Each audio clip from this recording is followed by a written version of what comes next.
What's up, ladies and gentlemen? We are live with another episode of Fight Court. I'm Dean Thomas. That's Ryan Quinn.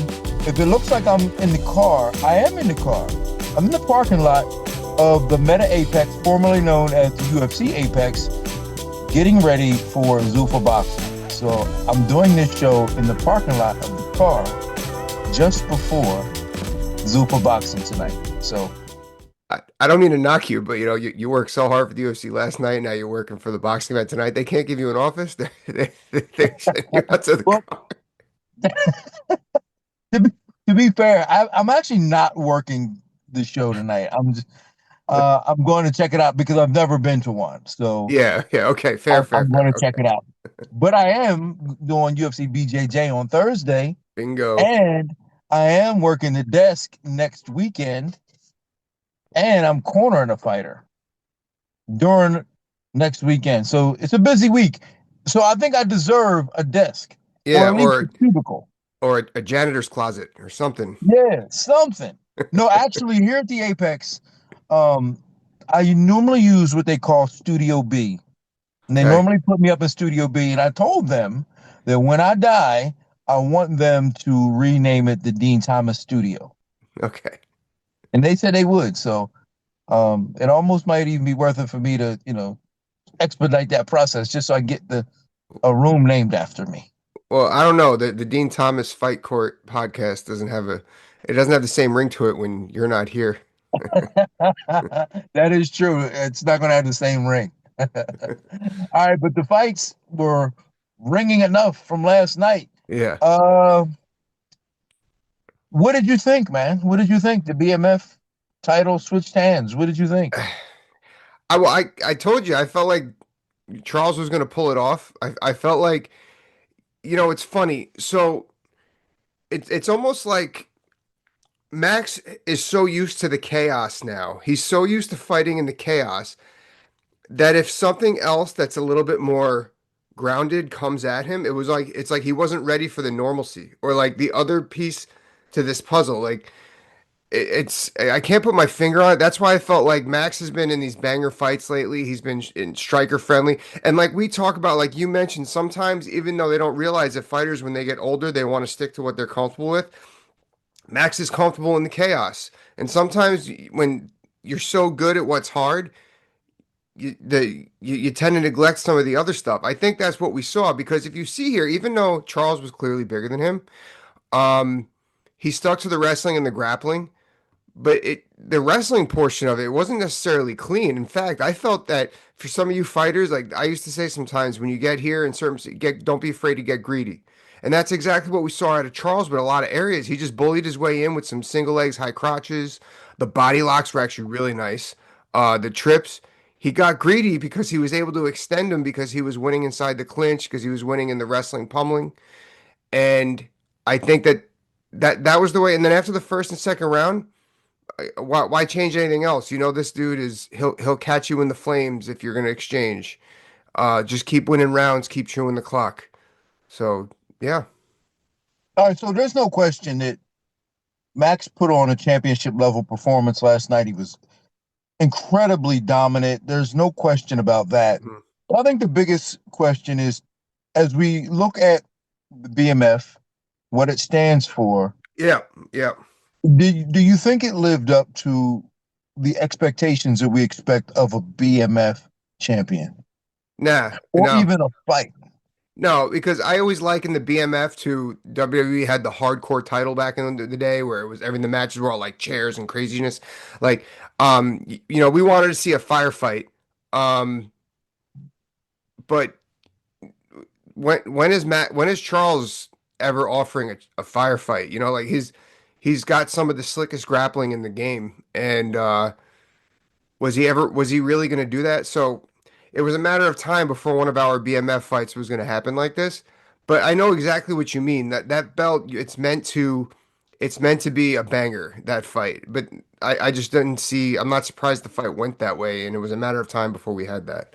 Well, and here's why we have to change the structure of how we handle the BMF. I think the BMF should be an annual thing, Uh-huh. not exclusive to any one weight class, not a champion, but just an annual thing where we're picking two guys from any one of the weight classes that we know are going to deliver. Because I think what had happened was the BMF title became too A prop. prestigious. No, it just became too prestigious in terms of we need to win. Hmm. And like I said, Charles put on a championship level performance, one that should win him, one that could have won him a UFC title. But that's not what we want from a BMF. Like a BMF, the reward for being a BMF title, well, the cost of being a BMF participant was that we expect you to sacrifice your health Yeah. and your body for our entertainment, not put on an amazing display of intelligent mixed martial arts, so to say. I'm not Yeah. I'm not saying you can't do that as well, but the idea is that the whole thing was created so that we can get that person who's probably not going to win a title, but we want to reward them for their guts and courage and their willingness to put their health and life on the line for us for our entertainment. And I don't think that Charles did that. I think it got lost on him because he wanted to win that so that he can parlay that into a UFC title shot. And I think that's the wrong idea. And if that's going to be where the direction that the BMF is going, we need to change the structure. I think that it's totally supposed to be a high risk, very impactful fight when you have fight for the BMF. Absolutely. But how do you go to how do you go to a fighter and say, listen, the fight's got to be this way? Because you can't. If you're the promoter, you really can't do that. I mean, I know it's implied, but you can't do that because then we're going back to like they used to do that stuff in Japan. Like remember when Rampage was going to fight Shogun and they told him that he needs to strike with him. Like you're walking a very thin line. And I know what you mean, but we just got to be careful with what we're asking of the fighters here. Well, that's what I'm saying is that Yeah. when you make it exclusive to a certain weight class, a title holder, then it's a lot easier for them to want to hold on to it as opposed to going, you know what, every year we're just going to pick two new contestants to fight for the BMF because we've seen what they're capable of. Now we know they're going to go out there and they can incentivize them in some way to say, listen, the Yeah. knockout of the BMF gets an extra 200 grand or something like that. I think there's a way to incentivize the fighters to go full on offense in a way to really go out and scrap. But what I think happened last night was that it became something that I think Charles Oliveira can use as leverage to now want to fight for the UFC, the undisputed lightweight title, in which it makes sense in a way. But I think it took away from the very intended purpose of why we wanted to have a BMF. I agree with you. I want to go. Let me circle back to what I meant by it's turning into a prop, because I remember when it first happened, it was Nate versus George, and it was supposed to be like a one-off, and then they brought it back a couple years later. But I feel like they're keeping it here because it's like, oh, we don't have any title fights. Let's just slide that BMF belt in here now. Now we have a title fight. Like that's how I feel. It's kind of a prop now, and when you're going to use it that way, then you're gonna add to how do I say this?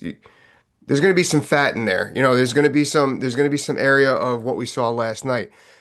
Now, to your point, if we do it annually, which I think is a fantastic idea, it's great for like International Fight Week. Then you could really pick who's going to fight and who's going to represent for that BMF belt. I think it should be done that way. I think that's much better than what they're doing right now. I think it should be done annually, maybe International Fight Week or Madison Square Garden, like one of the bigger, more The temp more poles, known yeah. card, more notorious cards that we Hmm. have that are annual. I think we should do it then and just and keep it consistent. And the only thing that remains inconsistent of it is weight classes. Because Yeah. we could pick two guys because you could get Diego Lopez, like Diego Lopez and John Silver would have been a great BMF belt fight for Oh, the belt, right? absolutely. Yeah. So like these like fights like that would be great for it. And when you do it like, and they know it's a one off, and you just do it and be like, yo, this is a one off. They're not looking past it. Mm-hmm. And I think what happened is that Charles started to look past it and started thinking, or even Max, they're looking past it and thinking, well, if I just win, everybody already knows I'm a bad motherfucker. So if I just win, then maybe I can get a real title shot. Yep. I'm with you. And now more and more I'm thinking about it, like there's something to be said about being the 2026 BMF title challenger, or like like a B like because that adds to your resume as well. And then you could also have, if you do it that way, you could have two or because there's different weight classes. You could have two or three BMF title fights in a night, or like you could really play with that if you're gonna just do like once one event. Like there's some flexibility there as opposed to I'd rather that kind of flexibility than what we saw last night for the BMF belt. That's my Yeah, my yeah, take. yeah. Charles looked amazing, great, intelligent performance. Just not what we expected from our BMF champion. Yeah. Let's move on. Let's talk about Kyle Bahio, Reiner de Ritter. I couldn't Well, believe why how you right check you it? were. I couldn't believe how right you were. This is what I was saying before. Like we were right about some stuff, we were wrong. I couldn't. So the Ritter really is slow. Like I didn't realize He's how slow he was. terribly slow. So Yeah, slow that he got hit once and he went like back in slow motion. Like it was like I was like I couldn't believe how slow he was. His weight maybe shift his weight, but he's really slow. And no, although I feel like Caio picked it up after. Like Caio, like he was standing slow. But first of all, I really liked the performance that Caio put on. And as much as we're shitting on DeRitter, it wasn't an absolutely terrible performance. The guy's just damn slow. But it wasn't until the end of the fight where Caio started doing like check hooks, check right hands. I felt he could have been doing that all night. But it was a good win nonetheless. I think what happened with Kyle was that, and he alluded to this afterwards and said that Reiner was so long and tall that he had a hard time finding his shots. And Hmm. Reiner has like this weird defense where he just kind of puts his arms out there, kind of like Sean Strickland. So you end up punching a lot of bicep, tricep, Yeah. shoulders. Like, you end up punching a lot of that stuff. And I think that's kind of what happened. I think a guy like it's going to take a power puncher to really sit in to and sit down on them punches. Like a guy like Jared Cannonier would probably have a field day with him. Like Gregory Rodriguez would absolutely have a field day with a guy. Yes. Yeah. So Mhm. like just like real good punchers would have a field day with a guy like Reiner de Ritter. But he didn't put up a terrible performance in terms of tactically, but nor technically. He's just slow, man. Yeah. Like the technique He's was just there, slow and awkward. Yeah, but he's like you're just slow and like awkward. it's almost like for everyone else, it's like, oh, trip, there's the trip. It's like trip, and then he went for it. Like Yeah, that's how slow he was. like whoa. But I thought Kyle Bahio, he's good for MMA. Yeah, he Yeah. had a solid performance, and his mic skills are strong. He called Mhm. out. He had a really good call out against Dricus du Plessis. I thought that was amazing. Really good call out. So I thought Kyle Bahio represented himself really well last night. Agreed. Agreed. Yeah, I'm happy he got a bounce back win. That whole team went on a little bit of a they had a little bit of a drought there for their fights, but they seem to be coming back, which is good. Yeah, Um, and then there was Rob Font against Raul Rosas Jr. bro, yeah, yeah. Yeah, I we guess could have that did fight, without that fight. yeah, that fight went like it went. It's I like Rob a lot, but yeah, it's just that fight went the way it went. It's We could have did without that. Rob he's just too old now to pick up them no new tricks that I think he was trying to do, and it's just yeah, I think the game at bantamweight has passed him up, and I don't think we'll ever see Rob in another big fight again. he's been around. Like he started when I started. Yeah, Maybe like a year or two later, but like because we're from the same area, New England, so it's same fight circuit and everything like that. Um, so he has been around a while, and he was still ranked number 13 going into last night But yeah, it's that was a tough one. But other than that, anything else stick out for you on the card? Gregory Rodriguez landed Yeah. one punch, knocked out Bruno Ferreira. That was awesome. Drew Drew Dober Dober. Yep. knocked out Michael Johnson. Oh, poor Michael Johnson. Because when he gets knocked out, man, it's bad looking. Yeah, for real. I'm actually surprised that I mean I usually don't focus on the size there, but I know Michael, he's 4 to 45, and Drew just seems like a big 55 pounder.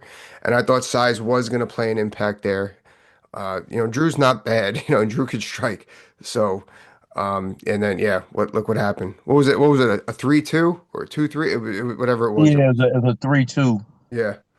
Southpaw versus Southpaw. He just Hmm. jumped in, leaped in with that three, and then just snuck that two right behind it, right on the jaw. And man, when Michael Johnson goes down, man, it looks bad. Like his Hmm. feet curl up and everything. It looks pretty Oh, bad. no good. No thanks. Yeah, I felt really bad for him because I really wanted to see him do well, especially after seeing what King Green did last weekend. I was hoping Hmm. we can get a repeat of another older gentleman Uh-huh. to show that there's still some life left. But it's just such an anomaly when it happens when an older guy does it, and we start to use that as the standard, like as if that's normal. It's not normal. No. Yeah, especially when on the weight class. It's Yeah, it's not normal. no, it's not. All right. So that was basically it. That wraps up UFC 326. What did you think of, I know we kind of texted with it a little bit. What did you think of the White House card announcements? First off, I got to get to it. Did we ever find out, or did you ever find out what the card that fell through, the fight card, or the fight that fell through was? Do we know? I don't know. I Okay. mean, I could only. There's a lot of assumptions. You got considering we know they were trying to get John Jones. You'd have to assume that. You'd have to assume that it could have been Connor. You can only assume that those were the guys that they were trying to get that it didn't work out. But Mm-hmm. underwhelming to say the least. And and I don't want to totally shit on the UFC because I know that if they could have made a better card and a better announcement, they would have. Like they try to do the best that they can, but there's just Um, so and Dana said he's like, yo, these things are harder than you think. oh, absolutely. I've done matchmaking. I'll let You you know off what the I'm hook saying? here. I'll let Yeah. you off the hook here, dude. I've done matchmaking for amateur and entry level, pro level cards, and matchmaking is probably the shittiest job to have in this industry. It's hard. I Some people have fun with it. I tell you, there is. I mean, I matchmake one card where pretty much everything went right, and it was so much fun. But that was one time. Other than that, you got people who get hurt, people who just go like, and that still happens at the UFC level. Like the random things, and More. yeah, like it's so hard to put these people because these are people that we're putting. This isn't Legos. This isn't Yeah, Legos that yeah, just yeah. like this is people like and it's so difficult, but honestly, and I really feel like we saw this disappointment coming, plain and simple, because the way they were going with it, the names were just getting put on other cards, they were getting matched up elsewhere, they were getting hurt, and I just feel like we saw it coming. So there's really no reason to act like we're shocked that it came out like this. um it's a little disappointing. I I mean, it's Cyril Gane and Pereira. Okay, I've had other matchups. We talked about this last week. Main event's cool, I guess. But overall, like there was other things we could. I told you how I would have done it. Like I would have. I don't think they needed any huge names on this card. I know that they wanted to deliver, but I feel like they could have used this to slingshot the next generation of fighters that they're building up forward, like the Randy Browns, the Ramais Brahimages, those people like that. They could have used that to shoot them forward, and maybe one big fight in the main event because people were going to watch this fight anyway. People were going to watch this card anyway.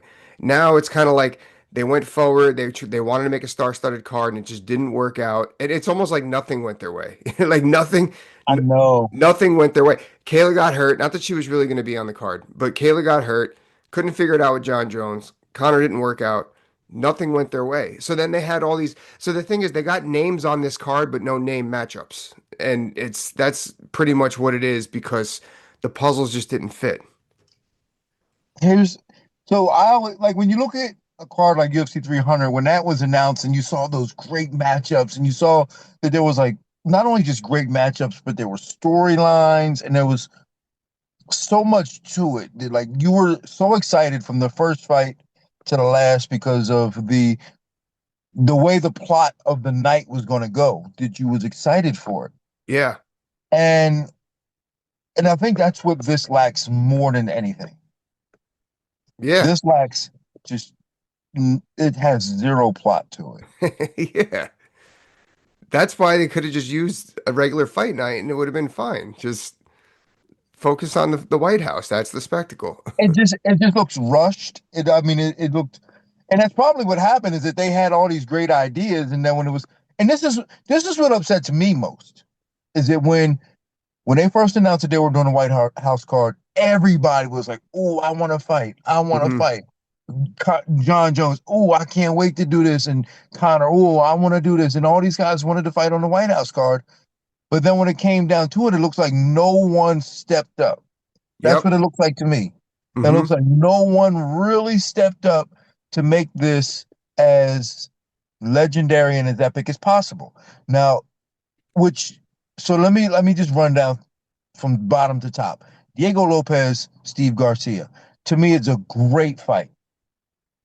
Like I said, you could have you this could be for a BMF belt.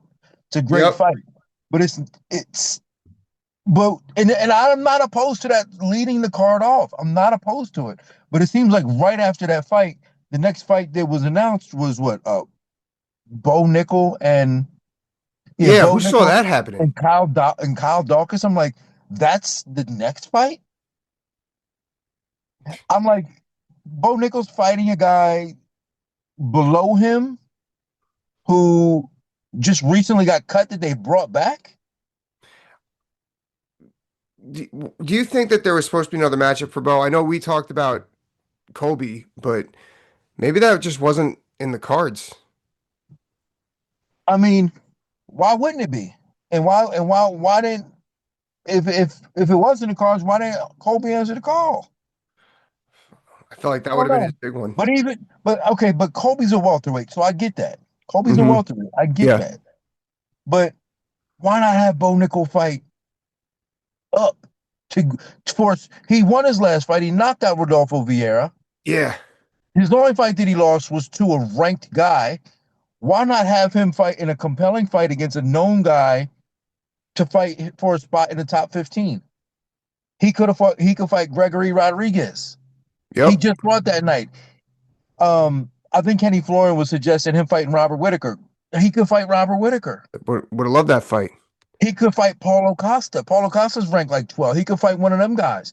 Known guys in the established guys in the division that allows Bo Nickel to establish himself in the top 15 or top 10 on the White House. I thought it would have been a great fight. But Maybe then they feel he's not ready yet. Maybe he's just why but then why give him these opportunities and these uh-huh. big spotlights if he's Uh-huh. not ready? It's such an unfair proposition. It's so like it's just unfair to me that if you're going to put Actually, him in these spots, make him earn it. he should have fought Jared Cannonier. I thought Jared Cannonier should have been on this card. U.S. Army veteran, top middleweight, long-standing middleweight, always answers the call, deserving. He should have really been on this fight. That was another person I felt should have. He would have been a great fight with Bo Nickel on here.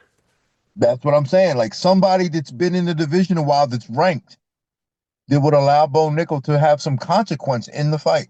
Mm-hmm. So, like, really, the consequence for Bo Nickel now is actually just simply losing, but there's no real upside to it other than to say, oh, Bo Nickel can fight, and he's fighting a guy that, like I said, and I like Kyle Dawkins, but he just got cut and y'all just brought him back. Yeah. So you brought him back on a short notice Uh, opportunity. listen, just having this conversation with you right now, would we really be surprised if something got shaken up before this fight came? I hope so. Yeah. I hope the UFC pays Kyle Dawkins for one, pays Kyle Dawkins to just take a back seat and then they put somebody else in there. You hearing us? Jared Cannonier. That's your guy. Somebody ranked Jared Cannonier, Paulo Costa, Gregory Rodriguez, or Robert Whitaker. Put one of them guys in there for Bo Nickel to fight. Make that a compelling fight. All right, moving on. Then they announced Michael Chandler and Mauricio Rufi. To me, that's a decapitation right there. Yeah, I was gonna say now it's just this is gonna show us that the win that Patty had over Michael wasn't as big of a deal as we thought. I think I think that this fight, oh my God. They owe Okay, Michael I'm one. glad I'm glad Michael Chandler's on the card though. Yeah, yeah, But you know what would have been a compelling fight with a decent storyline, even though they have no history? Michael Chandler and Jim Miller. yeah, I would have been like, okay, that's fun. I mean, Jim Miller's got, he's got the most fights in the UFC. Like he deserves a shot here, and Michael bingo. Chandler, he deserves a spot. That would have been a fun fight for me, and it would have been fun and competitive in a way where it's like, let these two older guys scrap it out. It would have been Yeah, fun for me. definitely, for sure. But you're putting up against Rupee is probably going to kick his head into the third row. Oh, dude. I was thinking that too. I was like, why they do that one? Like, why they do that? That's what I was thinking.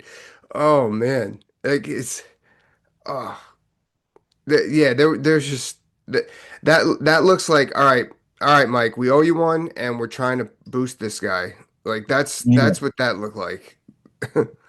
But so and these are at the bottom, right? So like and I'm Mhm. and at the bottom I'm like this is what I think should have been done.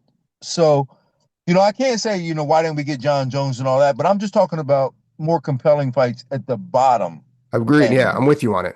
Yeah, at the bottom end that I think that are very doable. Now and then Sugar Sean versus Eamon Zahabi, I'm like, really? That fight doesn't do it for me. Like, I'm like, Eamon Zahabi's on a pretty good run, so I mhm. can see how they can sell that. But the fight everybody wanted to see was Corey Sandhagen. Yeah. Yeah. And he would have been a perfect fit for this card. You know, he's American, he's versatile, he's exciting to watch, and he's not even on the card. Um, Everybody wanted to see that fight too. And Corey yeah. Sandhagen, apparently, rumor has it that he found out that night that Sean was fighting Eamon Zahabi and was gutted, like devastated, because he wanted to fight Corey Sandhagen. Like he was Oh, devastated by the news. that sucks.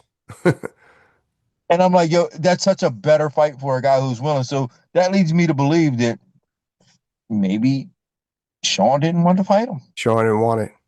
He's protecting himself. Yeah, I could see that. I wouldn't want it either if I was Sean, to be honest with you.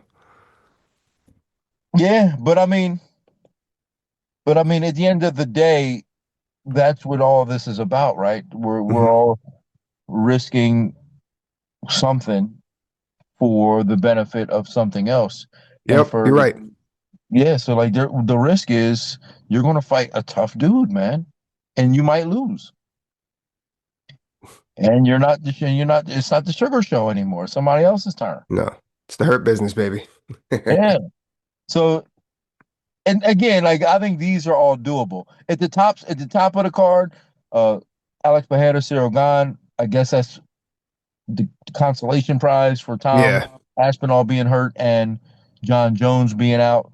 And I'm okay with that. I think it's a great fight. I think it's going to be a compelling, fun fight. I think that Cyril Gane can present a lot of problems to Alex just based on his movement and his size and his IQ as a fighter. Hmm. Um, I think it's a great fight. It's worthy of being in that spot. I think that's great. Then obviously the headliner, Ilia Topuria, Justin Gaethje. Man, I'm okay with that. Although Yeah. I think, I'm into what everybody else thinks. I'm going to try to play devil's advocate here and just say that I'm hoping that Justin does better than what I think most people are anticipating. Yeah, I think so. I think that he's a smarter fighter than people give him credit because he was always in these bangers, but he knows how to he knows how to design an exchange as far as with his striking. He's not an easy target. He throws from weird angles too. He moves his head with his punches. Um, I think that let's see, is there who's a good I'm not gonna well, okay, what's his name that he beat twice? The guy from was it Georgia? No, no, no. Disease. Yes, okay. He's a shorter, explosive striker. Boxing is not on the same level of Ilia. Gaethje had some success with him, so maybe the style favors Gaethje. So we'll see. I don't know. It's Where's Ilia's head at after whatever he just went through? well, listen, he can't do any worse than what most people are expecting. Yeah, that's bingo. There you go. He can't do no worse. Mhm. So in my opinion, he has to do better than what I think most people expect. And I think he does. I think he does. I think most people are just expecting Ilya to just go out there, hit him with a combination and put him out. I think he does Yeah, better than that. He has he to do does better better. than that. Plus, Ilya's shown that I don't want to say he's a slow starter, but he's very calculative. And Hmm. he's gonna have to he's gonna have to put something together in real time against Justin. So I think Justin's gonna do better than people do. Than people I wouldn't be surprised if he stole the first round. But we'll see. Yeah, we'll see, man. I mean, but with all things considered, I'm hoping that this White House card gets shaken up a bit, which I do believe will happen. I think that's going to happen too. I think we're going to see some shakeup. It's going to be very subtle though. It's not going to, it can't be anything major because then they have to admit they fucked up. So Yeah, yeah, yeah, it, yeah, yeah. it's I going to be think I very think subtle. as time goes on, we'll see a couple fights drop out and or a Yep. couple opponent changes. Hmm. I think that's guaranteed to happen. It has to happen because this is a once in a lifetime thing, and I just can't imagine them sticking with this. Yeah. Yeah. They got to repair. They got to repair. Yeah, Maybe they just felt they needed to come out with announcing the card. I don't know, but I'm sure there's yeah, going to be because more. they said they were going to announce the card, and they kind of had to. Hmm. And then I think when they were doing it, you could kind of see in Dana's face, he was like, "Man, this is harder than you." Yeah. So Yeah. So I think, but I think as time goes on, we'll see some mysterious injuries happen. A couple fights drop out, a couple fights get added on. Um, but I definitely see some shakeup here. I can't imagine them sticking this thing through and going through with this for June Watch. 14th. We're gonna see this clip of us like a week after that fight or the next morning, and they stuck with the card. I'm like, Oh God. I'm so bad at MMA predictions. Yeah. I can't predict it. I can't predict it for shit, man. Like I've been around for so long, and you just when you think you've seen everything, you realize you ain't seen nothing yet. Yeah. MMA is like, hold my beer, watch this. Yeah. Yeah. Changed overnight. Yeah. All right. Well, I'm here for the rest of the week. UFC BJJ. It's gonna be amazing. Make sure you watch this, Ryan, because I will be. I have it in my obviously, calendar. yeah, Mason Fowler is competing. He's an amazing, but I think Fionn Davis and Cassia Mora is gonna be just the two best females on the planet right now, and they'll be scrapping this Thursday, and then Nikki Rod. Hmm. And try to get some revenge against Elder Cruz, who's got an earlier win over him. So amazing card. Zhao Miao's taking on Formiga, Chusier Formiga. So amazing card this weekend on Thursday, UFC BJJ. Then next weekend, I got Jillian Robertson fighting. So Right. Oh. pretty busy week for me. So All right. You hold it Ryan, down. what you got coming up? Anything you No, wanna I'm plug? just Anything you wanna discuss? just oh, I'm getting certified as a mental performance coach. I'm pretty pumped about that. Love it. Yeah, gonna be working with people just how to mindset and how to strategize, mainly with fighters now. We'll see what happens. Working with some people that worked in baseball. I'm pretty pumped about that. Watching the World Baseball Classic and just going to work the 9 to 5 and doing the family thing. So that's it. Oh, and I'm training dudes. It's Pans is coming up. IBJJ at Pans. How can I forget? People at my jiu-jitsu academy, so we're training people for that. So Yeah, I guess I'm pretty busy too. Where the Pans at this year? Up in Orlando, or Okay. outside of Orlando. Yeah. Yeah. hmm They're always in Orlando, right? Yeah. So the gi is always in Orlando, and the no gi's in Dallas. They always have. Okay. Yeah. All right. I remember the Pans being in Orlando back in like 2001. Yeah. I remember BJ Penn got in a fight in one of the Pans one Did year. you really? Yeah. I didn't He know punched somebody in the face. that. Oh God.